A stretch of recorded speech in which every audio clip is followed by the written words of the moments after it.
Telangana police వ్యవస్థపైనే గౌరవం పోయేలా ప్రజలందరికి కూడా తెలిసిన విషయమే.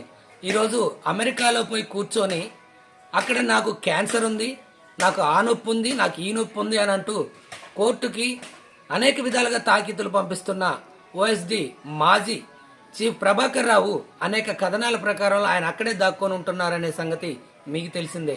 ఇదే కోణంలో అతను వెళ్ళిన వీసా పూర్తయింది, మరి మన తెలంగాణకి రావాలని చెప్పేసి హుకుం జారీ చేసిన క్రమంలో వచ్చే పరిస్థితి లేదు. రెడ్ నోటీసులు దాఖలు చేసినా కానీ వచ్చే పరిస్థితి లేదు.